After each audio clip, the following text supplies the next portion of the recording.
What's going on, guys? It's Nick here, back in the video. Today we're talking about 5 players being drafted in round 6 through 9 that I think have a much shakier floor than people realize, and so you shouldn't really be taking them in drafts. But I'll also offer a replacement player for each of those guys that you can draft instead.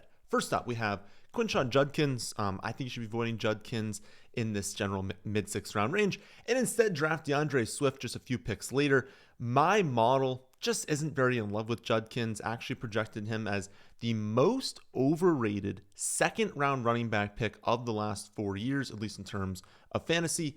Breece Hall, Travion, Ken Walker, Brooks, Charbonnet, Harvey, James Cook, all went in round 2, all of them, but Breece Hall went later in round 2 of the NFL draft. But my model thinks that every single one of those running backs is a better fantasy prospect than Judkins. My biggest fear is the combo of a poor receiving profile with being on the Browns. It's not impossible for running backs to break out on the worst team in the league, but it's certainly a difficult wall to climb. You're just adding on a barrier that isn't needed. We can try to focus on players who are on better offenses. Among the top 25 running backs last season in fantasy points per game, DeAndre Swift was the only running back to be on a bottom 5 offense, and he was able to do it, finish as running back 22 in points per game because of 42 receptions.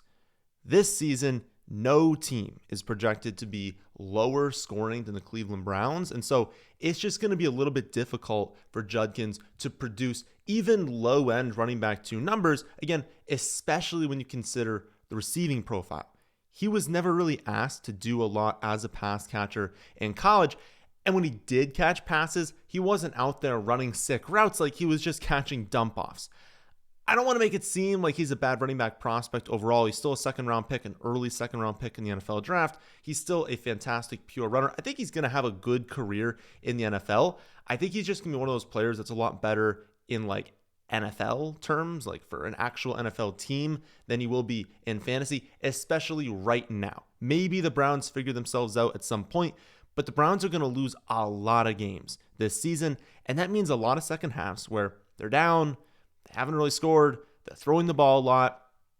I don't really know if Judkins is even going to be like out there. Like, is he even going to be the passing down running back on this team? Compare that to someone like DeAndre Swift. Well, he was able to produce running back 2 numbers last season despite being on a poor offense. Now he gets the upgrade of all upgrades, going from Shane Waldron up to Ben Johnson.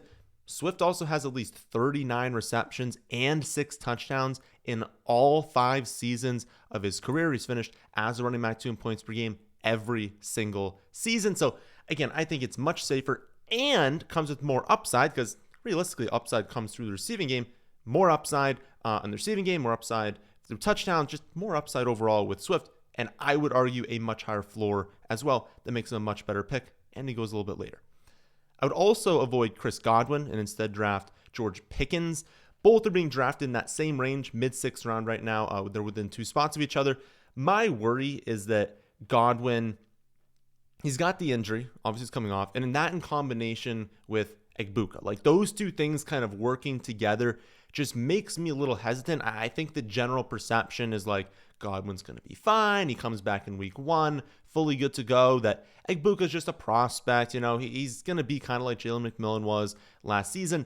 That is just not the case. Number one, we're not sure yet. We're going to find out a lot more, late July into August, whether Godwin will be out there in week 1. But we're not sure yet if he's going to be healthy enough to even play in week 1. Then from there, he's going to have to ramp up. So early in the season, you're probably not going to be able to rely on Godwin. But number 2, I really think Aiyuk is like immensely talented, and he's definitely going to eat into Godwin's target share. Godwin was unbelievable to start last season, but we should also recognize he got really lucky. Like, I love Chris Godwin, but in the 3 years leading up to last season, he had 10 total touchdowns on 285 receptions. That's a touchdown every 28.5 receptions. Last year, on only 50 receptions, he scored 5 times. He also had over an 80% catch rate. Like, obviously these numbers are coming down. Obviously he got lucky last season. So regression is certainly coming. It's also fair to wonder, not only for regression, will we see a decline from Chris Godwin? He won't be 30 until February, so I'm not worried about it from a pure age perspective. But having 2 major injuries, each taking 9+ months to recover from, in back-to-back seasons definitely can't be good, and it certainly could accelerate decline in a player. I don't know. That's just a little bit concerning to me, especially when they have Evans. You add in Egbuka, who's a million times better than Jalen McMillan, is a genuine threat to everyone's target share on this team. That's concerning to me when you also think from a high-level perspective, the Bucs themselves are due for regression. They were awesome last season, highly efficient. It's likely they're going to take some natural regression, take a step back as an offense.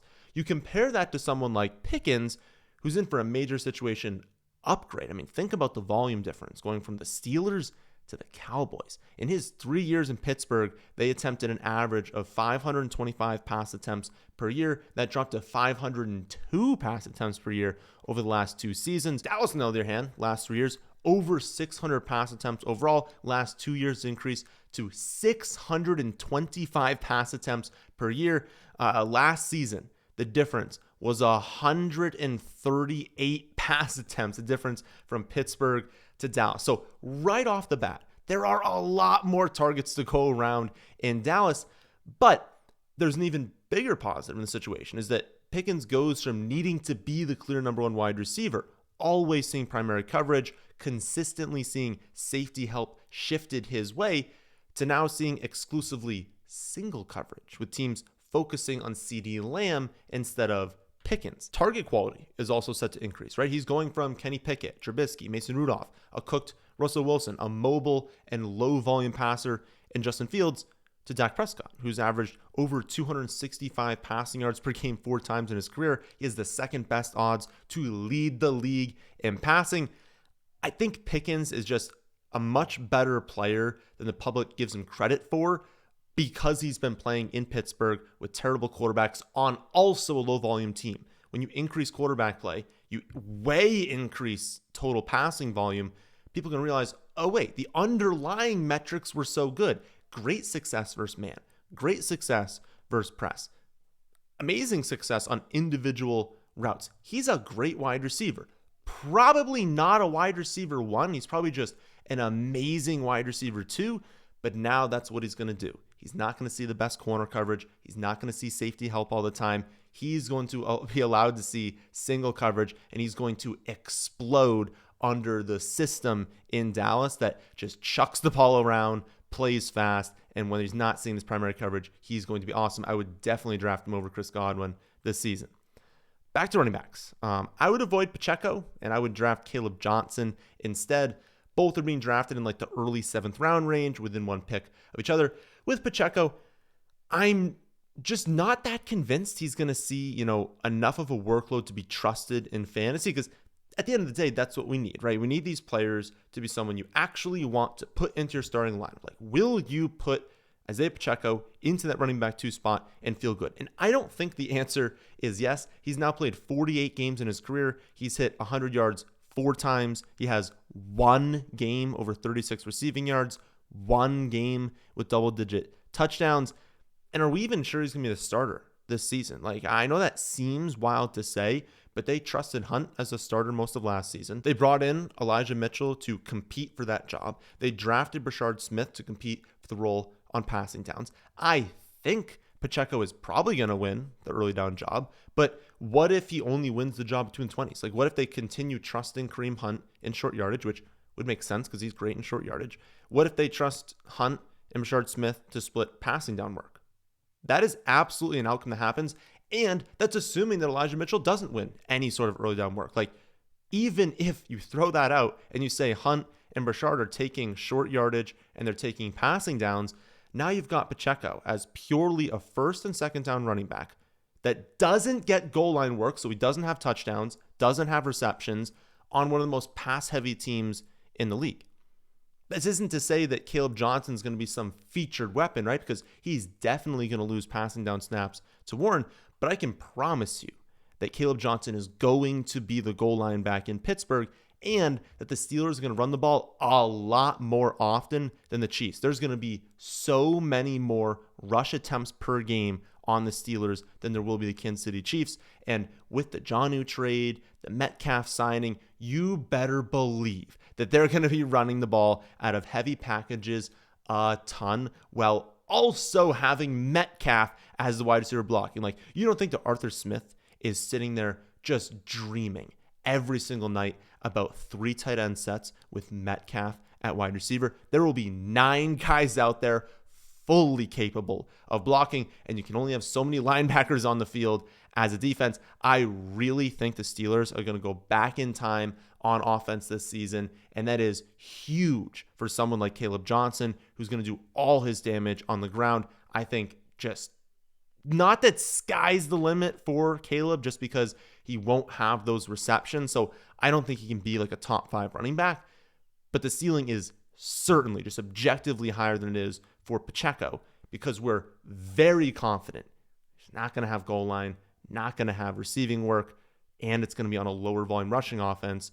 You get more carries, more goal line work for Kaleb, and an offense that's set up for him to succeed. I don't know. I think he's got way more upside and a way higher floor this season. 4th player I'd avoid is Brandon Aiyuk, and I'd instead draft Darnell Mooney. Both players being drafted in that like mid-9th round range within 2 picks of each other. Aiyuk, like Godwin, not a lock to start the season fully healthy. And honestly, the outlook on Aiyuk is a lot worse than it is for Godwin. I really don't think he's going to be good to go in camp. I think there's a fairly strong chance that he starts the season on the pup. There have also just been like horrible vibes around Aiyuk all off season. It really seems like there's like a major rift between him and either the coaching staff, the organization. Like, I don't know. He's just like not happy over there. I don't know what's the case, but he's not healthy and he's not happy. So that's not a great combo for Aiyuk. Also, look at the team. Like, sure, they lost Debo, but like McCaffrey is back, at least for now. Kittle is there. Pearsall is an elite prospect. Juwan showed last year he can be relied on. So it's not like Aiyuk is just walking into some featured role when he returns. And look at how he was playing last year and to end 2023 with no McCaffrey, no Pearsall, and not coming off a major torn ACL. Aiyuk, because again, the torn ACL, it was like torn everything. Like the entire knee is torn. So this is worse than a standard torn ACL. Having not come off that with no McCaffrey, no Pearsall start last season, half PPR point outputs, 3.8, 6.3, 7.3, 5.8, one spike up to 18.7, and then back down to 4.7, 3.3, and then tears his ACL. And in the 3 playoff games to close 2023, 4.7, 14.3, ooh, nice, 6.4. Like, he has not been good in recent weeks. And again, he's coming off a major knee injury, like the worst knee injury you can dream up. He's not going to start the season healthy. Then he's going to have to ramp up.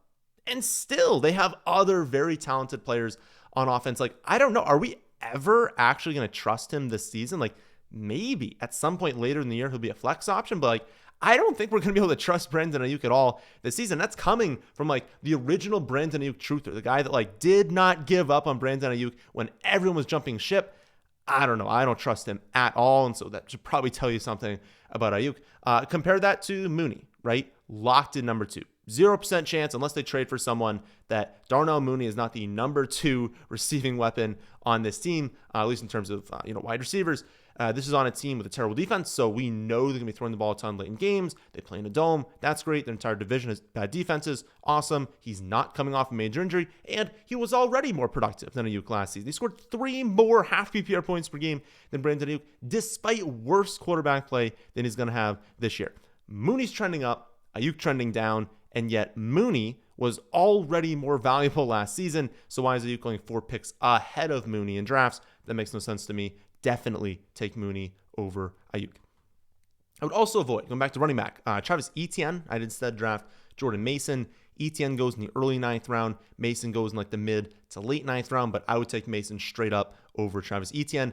Etienne, he's seen his yards per attempt, his rushing yards per game, his yards per reception, all drop in each of his 3 seasons as a pro. I think it's honestly like really important to see what do new coaching staffs do when they join the team, right? The Jaguars' new staff, they came in, they took a look at Etienne, took a look at Tank Bigsby, and said, you know what we need? We need the most explosive running back in this year's stacked draft class. 2 in 100th percentile speed, 97th percentile burst, plus in pass protection, capable in the receiving game.